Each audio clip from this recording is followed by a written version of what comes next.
నమస్తే, welcome to Y news బులెటిన్లో ముందుగా హెడ్లైన్స్ చూద్దాం.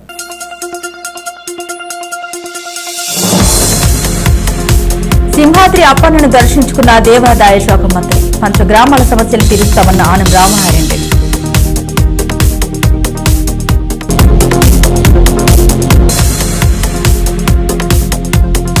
చెర్లపల్లి రైతుల కళ సాకారం, కొనతాలకు కృతజ్ఞత తెలిపిన జన సైనికులు.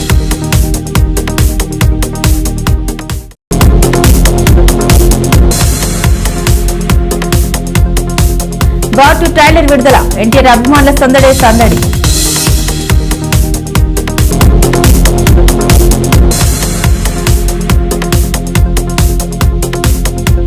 తునిలో ముగిసిన గురు పౌర్ణం వేడుకలు, సాయినాథునికి విశేష పూజలు. వైసీపీ పాలనలో కల్తీ మద్యంతో జగన్ ప్రజల ప్రాణాలతో చెలగటమాడారని జే బ్రాండ్లు చీఫ్ లిక్కర్ వల్ల మద్యం సేవించిన ఎన్నో వేల మందికి లివర్ చెడిపోయిందని రాజమండ్రి సిటీ ఎమ్మెల్యే ఆదిరెడ్డి శ్రీనివాస్ ఆరోపించారు. దీంతో లివర్ వ్యాధిగ్రస్తుల సంఖ్య పెరిగిందని రాజమండ్రి ప్రభుత్వ ఆసుపత్రి వైద్యులు చెబుతున్నారని ఆయన తెలిపారు. ఆర్యపురం టింబర్ మర్చెంట్స్ కళ్యాణ మండపంలో శుక్రవారం జరిగిన కార్యక్రమంలో ఎమ్మెల్యే ఆదిరెడ్డి వాసు పలువురికి సీఎం సహాయ నిధి చెక్కులు పంపిణీ చేశారు. ఈ సందర్భంగా ఆయన మాట్లాడారు. కూటమి ప్రభుత్వం అధికారంలోకి వచ్చాక తాను ఇంతవరకు 149 మందికి సీఎం సహాయ నిధి ద్వారా 1,99,17,774 రూపాయల చెక్కులు పంపిణీ చేశామని, ఇప్పుడు 23 మందికి గాను 11,65,449 విలువ చేసే చెక్కులను అందజేశామని ఆయన తెలిపారు. దీంతో మొత్తంగా 172 మందికి గాను 2,10,83,223 అందించామని ఆయన వివరించారు. పెండింగ్ లో ఉన్న మరో 64 మందికి 2,55,72,710 అందించాల్సి ఉందని ఎమ్మెల్యే ఆదిరెడ్డి వాసు తెలిపారు. తాను అందించిన సీఎం సహాయ నిధి చెక్కులు ఎక్కువగా లివర్ వ్యాధిగ్రస్తులకు అందించామని, దీని కారణం జగన్ పాలనలో గత 5 సంవత్సరాలుగా ఏపీలో కల్తీ మద్యం విక్రయాలేనని ఆయన తెలిపారు.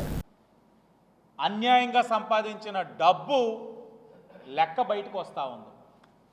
దాంట్లో పాత్రధారి మిథున్ రెడ్డి దొరికారు, అరెస్ట్ అయ్యారు. సూత్రధారి ఎవరన్నది కూడా మన అందరికీ తెలుసు. ముమ్మాటికి జగన్మోహన్ రెడ్డి. పాత్రధారి ఆయనైతే సూత్రధారి ఈయనే. ఇంక దాంట్లో చర్చించుకునేది ఏముంది? ఆఖరికి వైసీపీ వాళ్ళకి కూడా తెలుసు. కానీ దౌర్భాగ్యం ఏంటంటే వాళ్ళకి స్క్రిప్ట్ ఇస్తారు, అప్రజాస్వామ్యం అంటారు, ఇవన్నీ కూడా మాట్లాడతారు.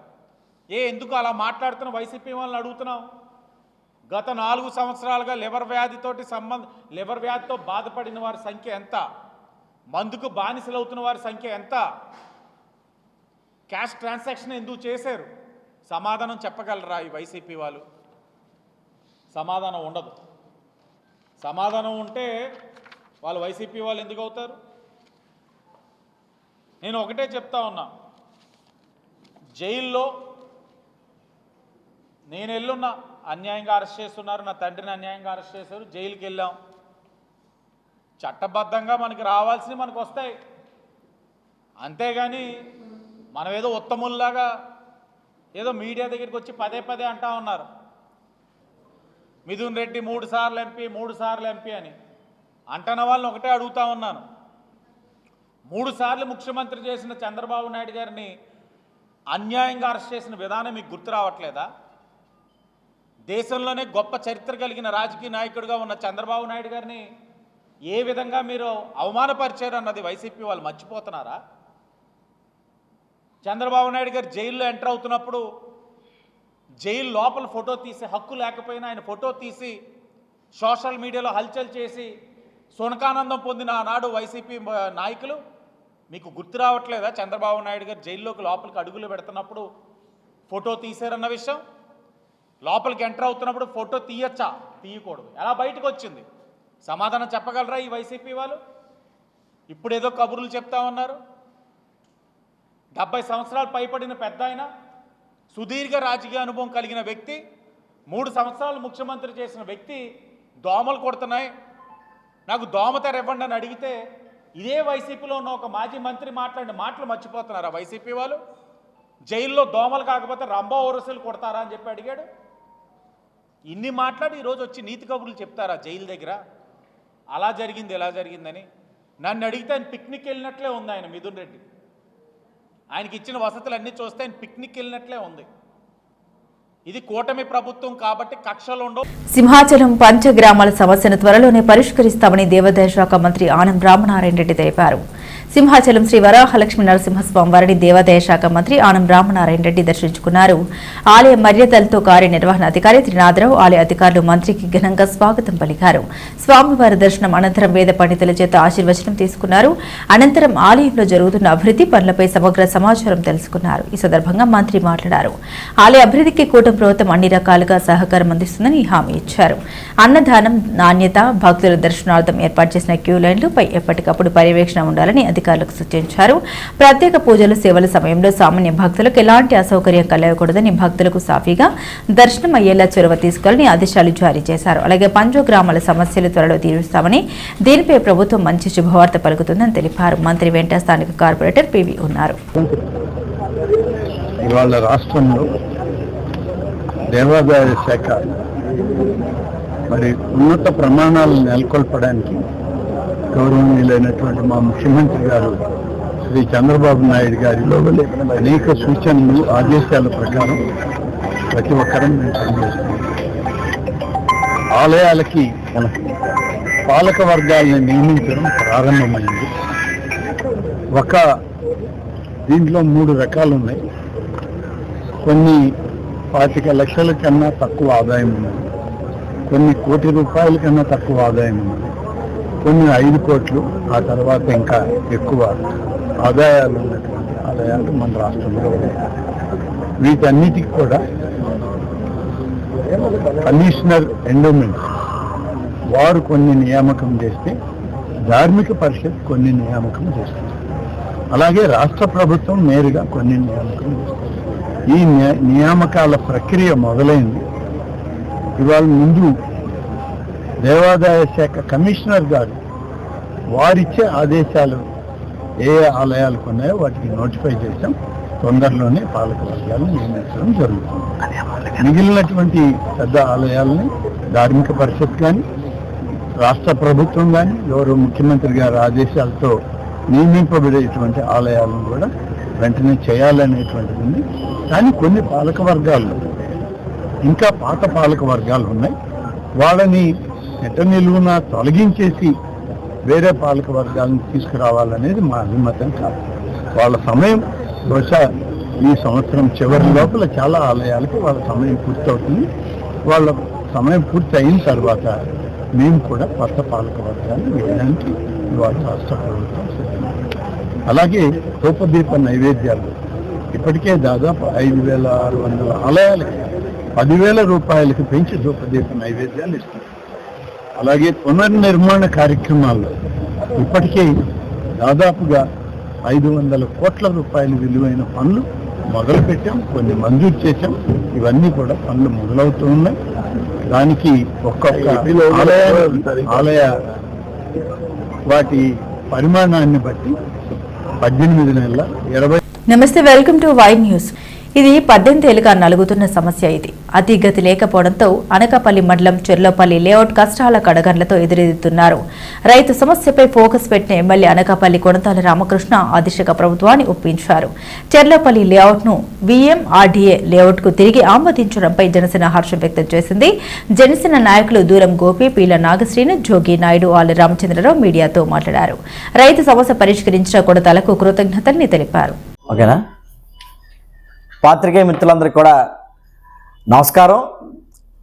మరి గత 18 ఏళ్ళుగా అనకాపల్లి ప్రాంతంలో ఉండేటటువంటి, అనకాపల్లి పట్టణంలో ఉండేటువంటి రైతాంగం పడుతున్నటువంటి ఇబ్బందులకు మాజీ మంత్రివర్యులు, అనకాపల్లి నియోజకవర్గ శాసనసభ్యులు గౌరవనీయులు శ్రీ కొనతాల రామకృష్ణ గారి యొక్క చొరవ మేరకు, కృషి మేరకు ఈరోజు ఫలితం దక్కిందనే చెప్పుకోవాలి. మరి ఏదైతే 18 సంవత్సరాలుగా చెర్లోపల్లి ఖండానికి సంబంధించినటువంటి వడా అభివృద్ధి చేయాల్సినటువంటి లేఅవుట్, మరి భూములు అప్పట్లో జరిగిన ఒప్పందం ప్రకారం VMRDAకి రైతులందరూ కూడా గిఫ్ట్ రీడ్ చేస్తున్నారు, VMRDAకి అప్పచెప్పున్నారు. మరి అప్పటి నుంచి ప్రభుత్వంలో జరిగినటువంటి అనేక మార్పులు, అధికారుల మార్పుల వల్ల ఆ యొక్క ప్రాజెక్టు అసంపూర్తిగా నిర్మాణం ఆగిపోవడం జరిగింది. అయితే తిరిగి మరలా ఇప్పుడు కూటమి ప్రభుత్వం ఏర్పడిన తర్వాత రామకృష్ణ గారి యొక్క చొరవతో మరి ముఖ్యమంత్రి నారా చంద్రబాబు నాయుడు గారికి, ఉప ముఖ్యమంత్రి పవన్ కళ్యాణ్ గారికి, అలాగే మంత్రి గౌరవ లోకేష్ గారికి రామకృష్ణ గారు మాట్లాడిన తర్వాత ఇక్కడ రైతాంగం పడుతున్నటువంటి ఇబ్బందుల్లో వారి కష్టాలను వారికి వివరించిన తర్వాత ఈరోజు జరిగినటువంటి కేబినెట్ సమావేశంలో మన అనకాపల్లి పట్టణంలో ఉన్నటువంటి చెర్లోపల్లి ఖండాన్ని ఆనుకున్న ఏదైతే విఎంఆర్డీఏ లేఅవుట్ ఉందో దాని పనులు మళ్ళీ తిరిగి ప్రారంభించేందుకు మరి గతంలో యంగ్ టైగర్ ఎన్టీఆర్, రితిక్ రోషన్ యువ హీరోలు మరో హిట్ కొట్టబోతున్నారా? ఇవాళ ఇద్దరు కథానాయకులు నటించిన వార్ 2 మూవీ ట్రైలర్ వీక్షించిన ఎన్టీఆర్ అభిమానులు ఆశలు ఆకాశాన్నంటాయి.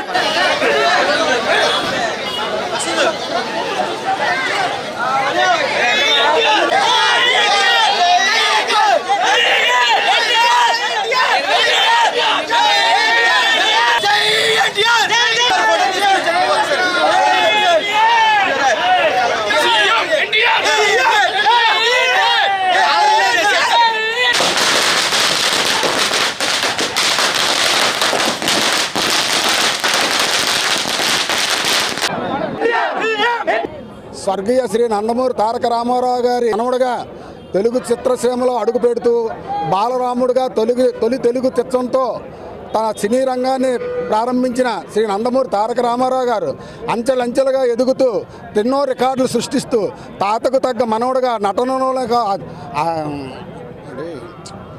రూపంలోనే కాదు నటనలో కూడా తన విశ్వరూపాన్ని చూపిస్తూ అంచెలంచెలా ఎదుగుతూ తన రికార్డులు ఎన్నో చిన్న వయసులోనే ఎన్నో రికార్డులు సృష్టిస్తూ తెలుగులోనే కాదు బాలీవుడ్లో కూడా దూసుకుపోతున్నది. ఇప్పుడే ట్రైలర్ రిలీజ్ అయింది, చాలా అద్భుతంగా వచ్చింది. తన నట విశ్వరూపం చూసి మాకే ఆశ్చర్యంగా ఉంది. సినిమా ఇంకెంత అద్భుతంగా ఉంటుందో అని మేమందరం ఎంతో సంతోషంగా ఉన్నాం. అందులో కృష్ణా థియేటర్లో అన్ని అంగులతోటి రీమోడల్ చేశారు. సౌండ్ సిస్టమ్ ఏంటి, థియేటర్ ఏంటి, అన్ని విధాలుగా చాలా బాగా ఉన్నది.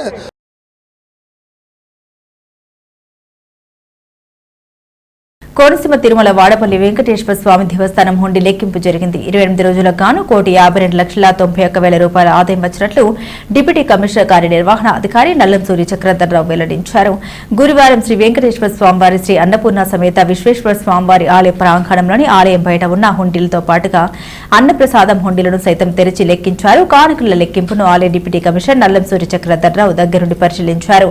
వాడపల్లి వెంకన్నకు హుండీలో భక్తులు సమర్పించిన కానుకల ద్వారా నగదు రూపంలో 1,26,78,200 రూపాయలు, అన్నప్రసాదం హుండీల నుండి 26,12,993 రూపాయలు లభించాయి. ఇక మొత్తం కార్యక్రమానికి పర్యవేక్షణ అధికారిగా మందపల్లి శ్రీ మందేశ్వర స్వామివారి ఆలయం assistant commissioner D Suresh Babu, తనిఖీదారుగా టీవీఎస్ ఆర్ ప్రసాద్ వ్యవహరించారు.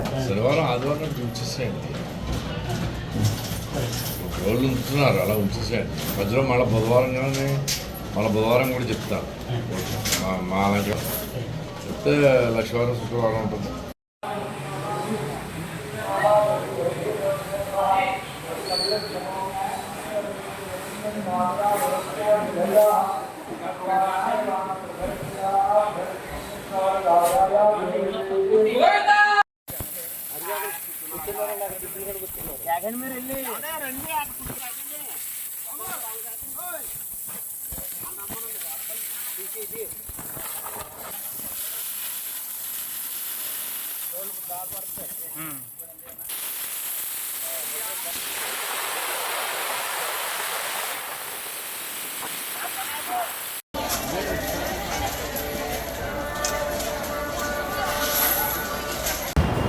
ఓం నమో వెంకటేశాయ నమః.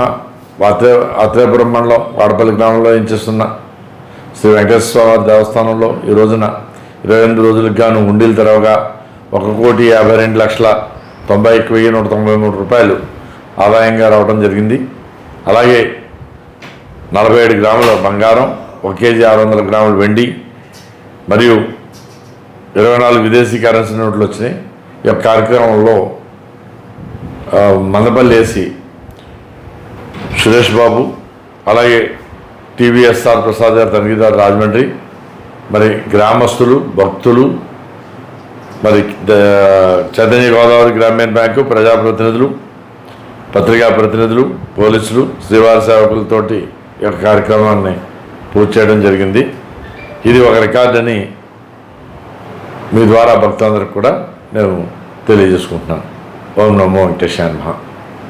పార్వతీపురం మన్యం జిల్లా సాలూరు కొట్టియా సరిహద్దు సమస్యకు శాశ్వత పరిష్కారం చూపించాలని ఆదివాసీ గిరిజన సంఘం ఆధ్వర్యంలో డిమాండ్ చేసింది. ఆంధ్రప్రదేశ్ వ్యవసాయ కార్మిక సంఘం జిల్లా కార్యదర్శి కోల్లి గంకా నాయుడు మాట్లాడారు. దశాబ్దాల కాలంగా కొట్టియా సరిహద్దు గ్రామాల సమస్య పరిష్కారం చేయకపోవడం సరికాదని తెలిపారు. కొట్టియా గ్రామాలపై ఒడిశా ప్రభుత్వం దూకుడుగా గిరిజనులు సాగు చేస్తున్న భూములపైన, ఆంధ్రప్రదేశ్ ప్రభుత్వం చేస్తున్న అభివృద్ధి కార్యక్రమాలపైన, అంగన్వాడీ కేంద్రాలపైన దాడులు చేస్తూ భయభ్రాంతులకు గురి చేస్తుంది, ఇబ్బంది పెడుతుంది. అయినా సరే రక్షణగా ఉండవలసిన ఆంధ్రప్రదేశ్ ప్రభుత్వం మౌనంగా ఉండడం సరికాదని శాశ్వత పరిష్కారం కోసం ప్రయత్నం చేయాలని డిమాండ్ చేశారు. ఆంధ్రప్రదేశ్లో కూటమి ప్రభుత్వం, ఒడిశాలో బీజేపీ ప్రభుత్వం, కేంద్రంలో బీజేపీ ప్రభుత్వం అధికారంలో ఉన్న ఈ సమస్య పరిష్కారానికి సానుకూల వాతావరణం ఉందని పరిష్కారం చేయడంలో ప్రభుత్వాలు చొరవ చూపడం లేదని తెలిపారు. కోటియా సమస్యల పరిష్కారం దిశగా చర్యలు చేపట్టాలని వారు డిమాండ్ చేశారు.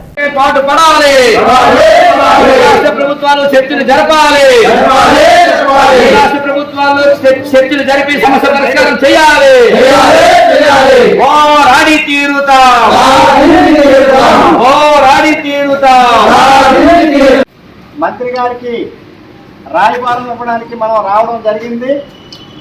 ఎందుకంటే కొట్టియా సమస్య అనేది ఈవేళ అధికారులు పరిష్కారం చేసే సమస్య కాదు. ఇది మనకు అర్థం కావాల్సింది, ప్రభుత్వానికి అర్థం కావాల్సింది, ప్రభుత్వం చొరవ చేయాలి. ఈవేళ అప్పారావు గారు చెప్పినట్టు గత 50-60 సంవత్సరాల నుండి కొట్టియా సమస్యలాగే ఉంది. బయటకేమో వాళ్ళకేమో 2 కార్డులు ఉన్నాయి, 2 పెన్షన్లు ఉన్నాయి, 2 అంగన్వాడీలు ఉన్నాయి, అన్నీ 2 వస్తాయి అని చెప్పి ఒక దుష్ప్రచారం అనేది నడుస్తుంది. గిరిజనులు ఎక్కడా కూడా 2 కావాలని కోరుకోవడం లేదు. శాశ్వతమైన స్థిరమైన అభివృద్ధి కావాలి, శాశ్వతమైన స్థానికత్వం కావాలి. ఈరోజు ఒడిశా రాష్ట్రానికి స్థానికులు అవుతారా, ఆంధ్ర రాష్ట్రానికి స్థానికులు అవుతారా అనేది తేలాలి. ఎందుకంటే ఈరోజు పిల్లలు చదువుతున్నారు, రేపు ఉద్యోగాలు వస్తాయి. రేపు ఇది ఒడిశాది కాదు, ఒడిశా నుండి వచ్చి కొట్టియా ప్రాంతంలో సమావేశం ఏర్పాటు చేసి మీరు ఒడిశాలో ఉంటారా, ఆంధ్రాలో ఉంటారంటే కరాఖండిగా గిరిజనులు ఆంధ్రాలోనే ఉంటామని చెప్తున్నారు. ఎందుకంటే ఈరోజు ఆంధ్ర అభివృద్ధికి కానీ ఒడిశా అభివృద్ధికి కానీ చాలా తేడా ఉంటుంది. చదువులో తేడా ఉంటుంది, ఆరోగ్యంలో తేడా ఉంటుంది, ప్రాంతంలో తేడా ఉంటుంది. కాబట్టి మెజార్టీ గిరిజనులు ఆంధ్రాలోనే ఉంటామని కోరుకుంటుంటే మన ప్రభుత్వం మాత్రం మేనమేషాలు లెక్కిస్తున్నారు. మంత్రి గారు ఒక సందర్భంలో ఇది ఇప్పటికిప్పుడు అయిపోయే సమస్య కాదు, అప్పుడు మేము పోరాటం చేశామని చెప్పారు. మేము చెప్తున్నాం, గతంలో ఉన్న ప్రభుత్వాలు వేరు, ఇప్పుడున్న ప్రభుత్వాలు వేరు. గతంలో అక్కడో ప్రభుత్వం ఉంటే ఇక్కడో ప్రభుత్వం ఉంది. ఈరోజు డబుల్ ఇంజిన్ సర్కార్ అక్కడ ఉంది, ఇక్కడ ఉంది. కాబట్టి డబుల్ ఇంజిన్ సర్కార్ వస్తే అభివృద్ధి అవుతుందని చెప్పి మీరే చెప్తున్నారు. మరి అలాంటప్పుడు బీజేపీ ప్రభుత్వం అక్కడ ఉంది, బీజేపీ మీద ఆధారపడిన ఈరోజు కూటమి ప్రభుత్వం ఇక్కడ ఉంది. మోడీ అమిత్ షా ఏది చెప్తే అది చేసే ప్రభుత్వం ఇక్కడ ఉంది, మోడీ ఏది చెప్తే అది చేసే ప్రభుత్వం అక్కడ ఉంది. జీవీఎంసీ అనకాపల్లి జోన్ పరిధిలో గాంధీనగరం ఉన్నత పాఠశాల ఎస్టీ బీసీ హాస్టల్ ను కార్పొరేటర్ మందపాటి సునీత ఆకస్మిక తనిఖీ చేశారు. మాజీ పార్లమెంట్ సభ్యురాలు బీశెట్టి వెంకట సత్యవతి గత ప్రభుత్వంలో మంజూరు చేసిన 45 లక్షల రూపాయల వ్యయంతో జరుగుతున్న స్టడీ హాల్స్ నిర్మాణాన్ని ఆమె పరిశీలించారు. అనంతరం పబ్లిక్ హెల్త్ డీఈ జానకిని పనులు వెంటనే పూర్తి చేయాలని ఆమె కోరారు. వెంటనే స్పందించి వారం రోజుల్లో పనులు మొదలుపెట్టి పూర్తి చేస్తామని హామీ ఇచ్చారు. అనంతరం గాంధీనగరం అంజయ్య కాలనీ ప్రాథమిక ఉన్నత పాఠశాలను సందర్శించి విద్యార్థులకు అందుతున్న మౌలిక వసతులు, ఆహార నాణ్యతపై ఉపాధ్యాయులతో చర్చించారు. ఈ కార్యక్రమంలో పట్టణ వైఎస్ఆర్సీపీ అధ్యక్షులు మందపాటి జానకి రామరాజు, కొండూరి రవీంద్రనాథ్, బిఎస్ఎన్ఏ ఎల్ శర్మ, ఆకుల సంతోష్, నంబారి అప్పారావు, ఏడువాకుల నూకమ్మ, కోన ఉమా తదితరులు పాల్గొన్నారు. ఈరోజు 82వ వార్డు గాంధీనగరంలోని ఉన్నత పాఠశాల మరియు ప్రాథమిక పాఠశాలను ఈరోజు సందర్శించడం జరిగింది. మన గత ప్రభుత్వంలోని వైఎస్ఆర్సీపీ ప్రభుత్వంలో విద్యకి ఎంతో ప్రాధాన్యం ఇచ్చి నాడు నేడు ద్వారా 90 లక్షలతో 2 పాఠశాలను కూడా అభివృద్ధి పదంలో నడిపించడం జరిగింది. అలాగే క్లాస్ రూమ్స్లోని డిజిటల్ బోర్డ్స్ కానివ్వండి, అలాగే బెంచెస్, ఫ్యాన్స్, టాయిలెట్స్ అన్నీ కూడా మనం అమర్చి విద్యార్థులకి అందజేయడం జరిగింది. పరిసర ప్రాంతాలు అన్నీ కూడా శుభ్రంగా ఉండి ఆహ్లాదకరంగా ఉండాలని పెయింట్స్ చుట్టుపక్కల కూడా వేసి నాడు నేడు పనుల ద్వారా మన అప్పటి శాసనసభ్యులు మాజీ మంత్రివర్యులు గుడివాడ అమర్నాథ్ గారి సహాయ సహకారాలతో 90 లక్షలతో మనం ఈ పనులన్నీ కూడా చేసుకోవడం జరిగింది. ఇప్పుడు ఎలా ఉన్నాయి ఏంటి పరిసర ప్రాంతాలు ఎలా ఉన్నాయి, స్కూలు మధ్యాహ్న భోజన విధానం ఎలా ఉన్నది, దాని ద్వారా తెలుసుకుందామని ఈరోజు ఇక్కడికి స్థానిక ప్రజల ద్వారా మనం ఈరోజు ఇక్కడికి వచ్చి విజిటింగ్ చేయడం జరిగింది. అలాగే బీసీ హాస్టల్ కూడా ఆ రోజు 82వ వార్డులోని పర్యటిస్తున్నప్పుడు నాడు నేడు పనులు అవుతున్నప్పుడు ఇక్కడికి అప్పటి ఎంపీ గారైన బీశెట్టి వెంకట సత్యవతి గారు వారితో పాటు వచ్చి పర్యటిస్తున్నప్పుడు బీసీ హాస్టల్కి ఎస్సీ హాస్టల్కి వెళ్ళడం జరిగింది.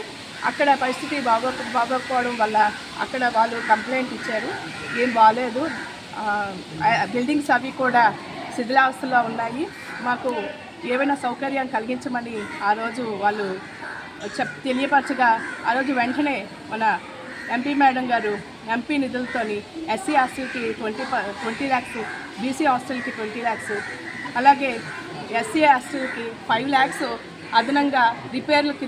పార్వతీపురం మన్యంలో గతంలో పనిచేసిన ఆదివాసీ ఆరోగ్య సిబ్బందిని తిరిగి నియమించాలని డిమాండ్ ఊపందుకుంది. జిల్లా కలెక్టర్ కార్యాలయం ఎదుట నినాదాలు చేస్తూ ఆరోగ్య సిబ్బంది భిక్షాటన చేపట్టారు. అనంతరం గిరిజన సంఘం నాయకులు పాలక రంజిత్ కుమార్ మాట్లాడారు. గిరిజన మంత్రివర్యులు సంధ్యారాణి ఇచ్చిన మాట ప్రకారం గిరిజన ఆశ్రమ పాఠశాలల్లో వసతి గృహాల్లో ప్రభుత్వం ఏఎన్ఎంలను నియమించాలని డిమాండ్ చేశారు. జిల్లా అధికారులు కూడా సమస్య పరిష్కారం కోసం కృషి చేయాలని డిమాండ్ చేశారు. గిరిజన విద్యార్థుల ప్రాణాలు పోతున్నా ఇంత నిర్లక్ష్యం ఏమిటని ఆగ్రహాన్ని వ్యక్తం చేశారు. పాఠశాలల్లో, కళాశాల వసతి గృహాల్లో గతంలో పనిచేసినటువంటి ఆదివాసీ ఆరోగ్య సిబ్బందిని తక్షణమే విధుల్లోకి తీసుకోవాలని కోరుతూ ఈ దీక్షలు చేయడం జరుగుతుంది. గత ప్రభుత్వం గిరిజన విద్యార్థుల ప్రాణాలతో చెలగాటమాడింది, గిరిజన విద్యార్థుల్ని నిర్లక్ష్యం చేసిందని ప్రతిపక్షంలో ఉన్నప్పుడు ప్రస్తుత గిరిజన మంత్రి అనేక రకాలుగా ఆరోపణలు చేశారు. గిరిజన మంత్రిగా గుమ్మడి సంధ్యారాణి గారు బాధ్యతలు తీసుకున్న మొదటి సంతకం ఏఎన్ఎంల నియామకమని ప్రకటన చేశారు. సంతకం పూర్తయి ఏడాది కాలం అవుతుంది. ఈ రోజుకి ఏ గిరిజన ఆశ్రమ పాఠశాలలో ఏఎన్ఎంల నియామకం జరగలేదు.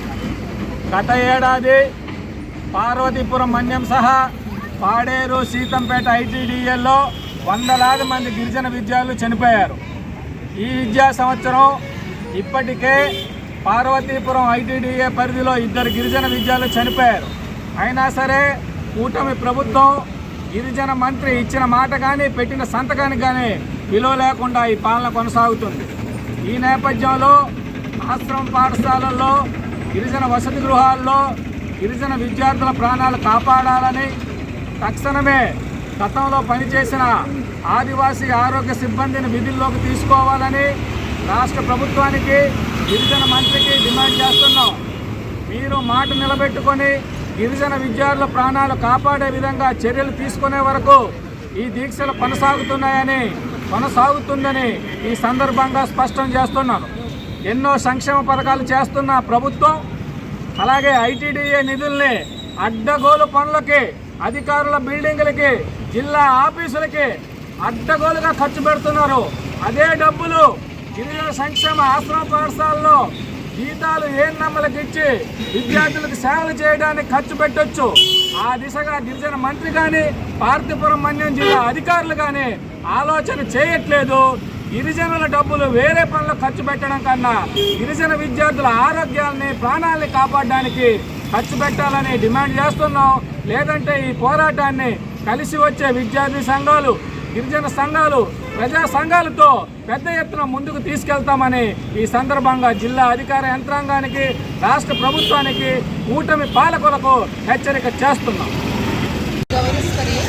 గత 2017లో మమ్మల్ని చంద్రబాబు నాయుడు గారు ప్రభుత్వం ఉన్నప్పుడే మమ్మల్ని అమలులోకి తీసుకున్నారు. ఆశ్రమ పాఠశాలలు, జడ్పీ స్కూళ్ళు, కాలేజీలోనే మనం ఏ నమ్మకంగా నియమించారో వైఎస్ఆర్ కాంగ్రెస్ ప్రభుత్వం వచ్చాక మమ్మల్ని తొలగించారు. ప్రైవేట్ స్కూల్లోనే పిల్లలు చాలామంది చనిపోయారు. మా స్టాఫ్లో ఒక అమ్మాయి కూడా చనిపోయింది సీతంపేటలోనే. ఇంతవరకు ప్రైవేట్ స్కూల్లోనే వేయిస్తామనేసి మంత్రి సంధ్యారాణి మేడం గారు మొదటి సంతకం మాకు పెట్టారు. ఇంతవరకు అమలు చేయలేదు సార్. చాలా మంది పిల్లలు మలేరియా జ్వరాలతో కూడా చనిపోయి ఉన్నారు. ఏపీఆర్ స్కూల్లో అన్ని స్కూల్లోనే పిల్లలు ఉన్నారు, కానీ ట్రైబల్ స్కూల్లోనే పిల్లలకి వేయనమ్మస్ లేరు సార్. స్కూల్లోనే విధులకు తీసుకోవాలి సార్. మంచిగా ఇచ్చిన మాట నిలబెట్టుకోవాలి. సరే సార్. గురు పౌర్ణమి సందర్భంగా సాయినాథునికి విశేష సేవలందించారు భక్తజనులు. అన్న సమారాధన కార్యక్రమంతో వేడుకలకు ముగింపు పలికారు. తుని పట్టణంలోని రామకృష్ణ కాలనీ వద్ద మాజీ కౌన్సిలర్ సిద్ధాంతపు సత్యబాబు ఆధ్వర్యంలో జరిగిన ఈ అన్న సమారాధన కార్యక్రమానికి సీనియర్ నేతలు చింతమనేని అబ్బాయి, సుర్ల లోవరాజు, ఎనుగంటి సత్యనారాయణ, కుసుమంజు శుభారాణి, మల్ల గణేష్, చైర్పర్సన్ నార్ల భువన సుందరి రత్నాజీవి చేసి సాయినాథుని దర్శించుకున్నారు. అన్నతీర్థ ప్రసాదాలు స్వీకరించారు. ఈ కార్యక్రమంలో యనమల లక్ష్మణరావు, తమరాన సత్యనారాయణ, పోతల రాంబాబు, సుర్ల భోడయ్య, కడియం శ్రీనివాసరావు, అధ్యక్షులు కలగా శ్రీనివాసరావు, నెల్లిపూడి రాజుబాబు, మణిపల్లి వీరబాబు, పిన్నమరెడ్డి సతీష్, గెడ్డం గణేష్, రెడ్ల శ్రీనివాసరావు, రెడ్ల నాగు, పాలనకి లింగబాబు, సిద్ధాంతపు నరేంద్ర, టేకు రమణ, కథ వీరబాబు, పసుపులటి శంకర్, అల్లాడ విశ్వనాథరావు, బర్ల బాబ్జీ, సుంకర జగదీష్ పాల్గొన్నారు.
అందరికీ నమస్తే అండి. శ్రీ రామకృష్ణ కాలనీ 25వ వార్డు. ఇక్కడ సాయిబాబా ఆలయం కమిటీ తోటి, సాయి సహకారాలతోటి, అదే విధంగా మా పెద్దలు శ్రీ రామకృష్ణ గారు, అలాగే దివ్య మేడం గారు, ఈ అన్నదానం నిమిత్తం సహకరించిన పెద్దలకి, ఇక్కడ ఉన్న రామకృష్ణ కాలనీ కుటుంబ సభ్యులకి అందరూ కూడా ప్రత్యేకమైన వందనాలు. ఎందుకంటే ఈ సాయి సహకారం అందించడం వల్లే ఇంత ఘనంగా అన్నదానం జరిగింది. అదే విధంగా మరి ఒకసారి మా రామకృష్ణ గారికి, మేడం గారికి కూడా ప్రత్యేకమైన ధన్యవాదాలు చెప్తున్నాం. బులెటిన్ ముగించే ముందు హెడ్లైన్స్ మరోసారి.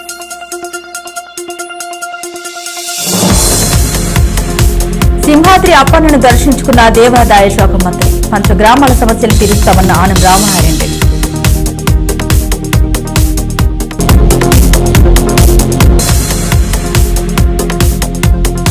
చెర్లపల్లి రైతుల కళ సాకారం, కొనతాలకు కృతజ్ఞత తెలిపిన జన సైనికులు.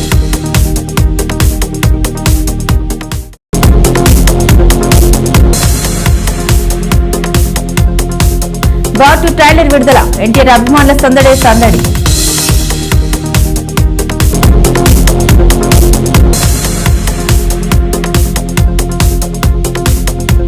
తునిలో ముగిసిన గురు పౌర్ణమి వేడుకలు, సాయినాథునికి విశేష పూజలు. ఇవి బులెటిన్ అప్డేట్స్. మరిన్ని అప్డేట్స్ కోసం చూస్తూనే ఉండండి